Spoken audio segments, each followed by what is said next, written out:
Vamos então agora até Brasília, nesta sexta-feira, dia 17 de setembro, conversar com o jornalista Alexandre Garcia. Alexandre, bem-vindo mais uma vez, bom dia. Bom dia, Elisa, bem-vindo a você também. Vamos em frente. Vamos em frente. Já tínhamos uma estrutura aqui pré-pronta para o Liberdade de Opinião, mas apareceu uma operação da Polícia Federal nesta manhã de sexta-feira. Então, evidentemente, já trouxemos o destaque para ela aqui para o quadro. É uma operação da Polícia Federal nesta manhã a pedido da CPI da pandemia. Operação de busca e apreensão na sede da Precisa Medicamentos, na cidade de Barueri, aqui na Grande São Paulo. Essa operação foi autorizada pelo STF e o objetivo é chegar a mais informações sobre o contrato entre a Precisa Medicamentos e a indiana Bharat Biotech. Os agentes procuram documentos relacionados ao contrato. Pelo Twitter, o senador Randolfo Rodrigues, vice-presidente da CPI da pandemia, afirmou o seguinte, já está aparecendo aí para você na tela. A CPI tentou de todas as formas obter essas informações e não logrou êxito. Fez-se necessário, para prosseguimento das apurações, a utilização deste instrumento judicial.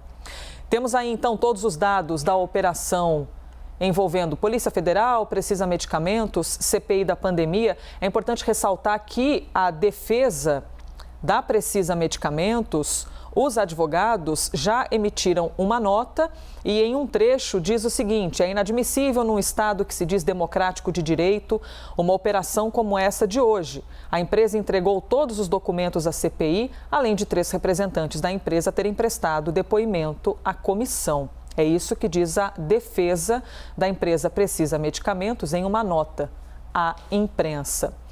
Alexandre Garcia, uma medida necessária? Entrar na sede da Precisa Medicamentos?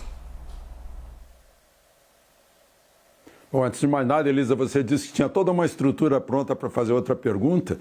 E ia ser uma bela coincidência, porque ontem à noite eu jantei com 4 médicos integrantes do Conselho Federal de Medicina, iria participar o ministro da Saúde e iríamos falar sobre vacina. Mas, enfim, esse assunto foi derrubado por essa medida aí da CPI.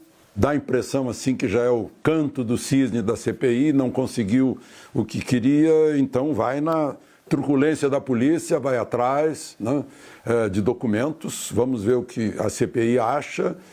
A CPI pode fazer isso, né, como pôde fazer, simplesmente para procurar a esmo, aleatoriamente, alguma coisa, né, quebrar sigilo bancário, fiscal, telefônico, de dados, inclusive de períodos em que nem havia ainda a pandemia, né?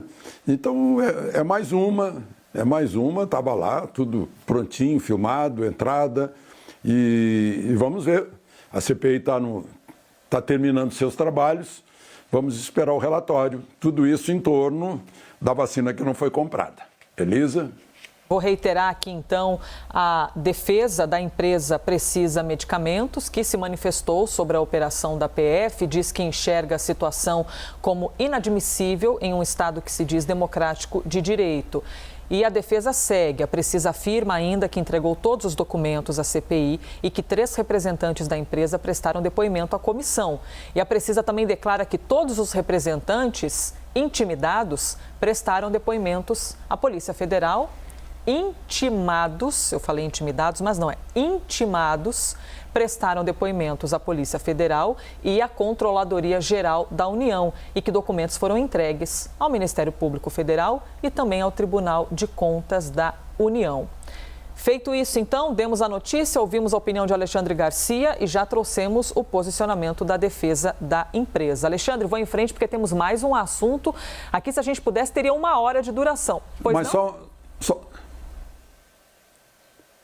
Só uma coisinha, só para lembrar que a empresa pode fazer como fez a doutora Anise Yamaguchi, intimidada também, né? Entrar com uma ação de danos morais e danos materiais, né? Isso ainda ninguém pode ficar fora de qualquer tipo de recurso na justiça, só para lembrar isso. Então vamos lá, Elisa. 8h51. Vamos então ao próximo assunto. Durante a live tradicional que o presidente faz todas as quintas-feiras, Jair Bolsonaro criticou a nova regra do Código Eleitoral, aprovada na Câmara dos Deputados, que impõe uma quarentena de 5 anos para militares. Vamos ver o que disse o presidente. Aprovou na Câmara, no Código Eleitoral, você que é militar da ativa, corpo bombeiro, policial, policial civil, você que é juiz, militar das Forças Armadas, para você ser candidato, você tem que estar 5 anos na reserva. É um absurdo isso aqui. Vai para o Senado. Eu espero que o Senado não aprove isso daqui. Você pode, o cara sai da cadeia, já pode vir candidato a presidente da República. E você é militar da ativa, não pode ser candidato a vereador. Realmente é um retrocesso, é uma perseguição para com as classes militares. Obviamente, se passar no Senado, acho que não passa, a gente veta. Quarentena, então, de 5 anos para militares participarem como candidatos das eleições. Eu vou ressaltar, assim como eu fiz com o advogado Bruno Salles, Alexandre, as palavras ditas pelo presidente. Se passar pelo Senado, a gente veta. Alexandre Garcia, passa ou não passa pelo Senado? Bom, em primeiro lugar, talvez não passe. Em segundo lugar, é só o Senado demorar um pouquinho e acabou. Não pode mais. Porque a menos de 1 ano da eleição, não pode se mudar a regra de eleição. Assim, se o presidente esperar um pouquinho, se passar pelo Senado e ele esperar um pouquinho, não precisa nem vetar. Não vale mais. Vai valer para outra eleição, não para essa próxima eleição. Bom, e outra coisa é bom lembrar, né? Todo mundo é cidadania. Votar é ser votado. Né? É para todos os cidadãos. Isso está aqui no caput do artigo 5º da Constituição, que é a base dos direitos e deveres individuais e coletivos dos direitos e garantias fundamentais. Todos são iguais perante a lei, sem distinção de qualquer natureza. Olha, esse sem distinção de qualquer natureza já derroga um monte de lei que foi feita aí. Né? Só que o pessoal parece que está desacostumando, por causa de maus exemplos, a levar a sério a Constituição. Isso é perigosíssimo. Então, todos são iguais perante a lei, sem distinção de qualquer natureza. Eu não posso dizer que juiz, promotor, policiais, militares de um modo geral, não, esses não podem. Estão dizendo que não pode, porque afinal o sujeito vai largar a função dele durante 5 anos. Se eu quero me candidatar em 2026, a gente tem que sair agora. Isso é concorrência, temos que eliminar essa concorrência desleal. Eu sou uma concorrência desleal se eu fosse ser candidato a alguma coisa, porque eu apareço todos os dias na televisão. O jogador de futebol está lá com palanque, né? O estádio cheio. O artista que está nas telas da televisão, do cinema, está nos palcos, também seria, porque está com contato. Tem um palanque muito mais importante que do juiz ou do policial. Né? Então, é uma coisa assim, vamos evitar a concorrência, mais ou menos isso, né? Para garantir o nosso lugar, o nosso cartório, né? O nosso mandato. Eu não sei se o Senado vai aceitar isso, já anunciou a relatora, que é a senadora Simone Tebet, já anunciou que não aceita a volta das coligações, né? A volta do horário eleitoral supostamente gratuito, que não é, né? Então, fizeram lá esse código eleitoral, e foi às pressas, porque votaram de madrugada, né? Então, dificilmente passará pelo Senado. E depois tem essa questão do prazo aí, que é fundamental. Entrou outubro, pronto, já não vale mais, porque está a menos de 1 ano da eleição. Elisa? 8h55. Seguimos aqui com liberdade de opinião, ouvindo Alexandre Garcia. E o próximo assunto diz respeito ao Bolsa Família turbinado, que deve ocorrer, já existe, mas é preciso que o dinheiro saia de algum lugar.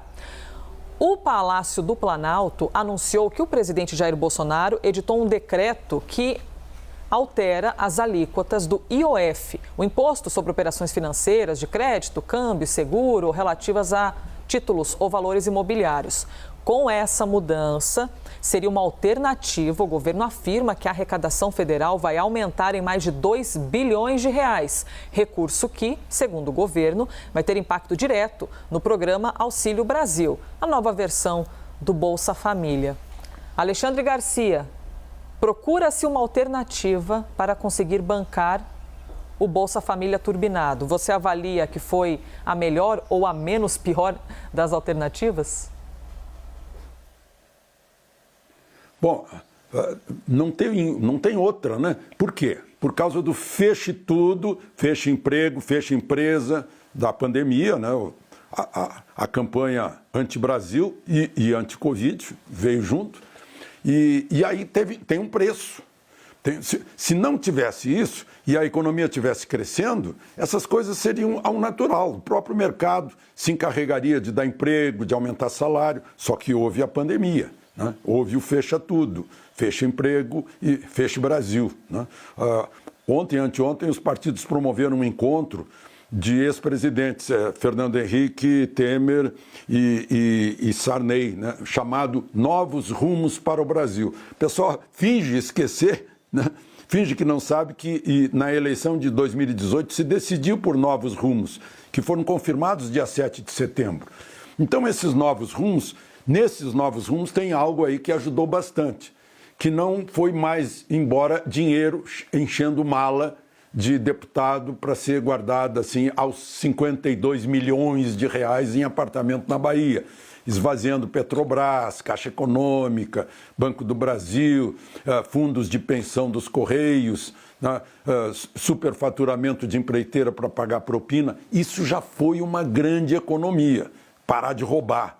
Foi uma grande economia. Deu para dar o auxílio emergencial, deu para comprar vacina, deu até para mandar dinheiro para governador comprar respirador que não foi entregue, né? Mas deu.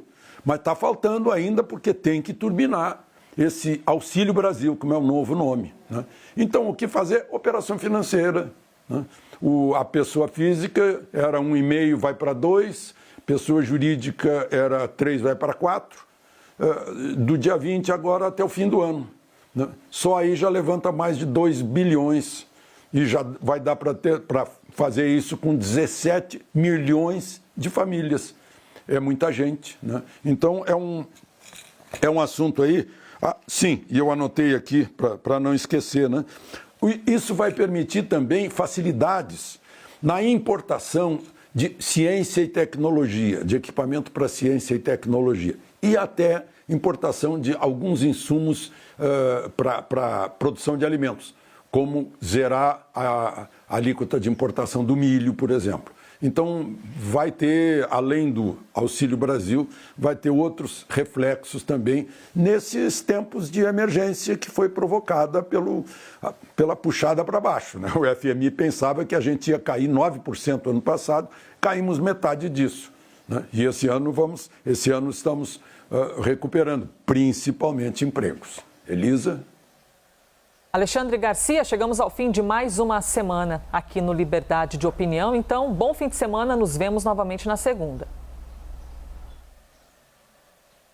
Então, agradecendo a audiência nesta semana, desejo a todos que aproveitem o fim de semana. Obrigado, Elisa.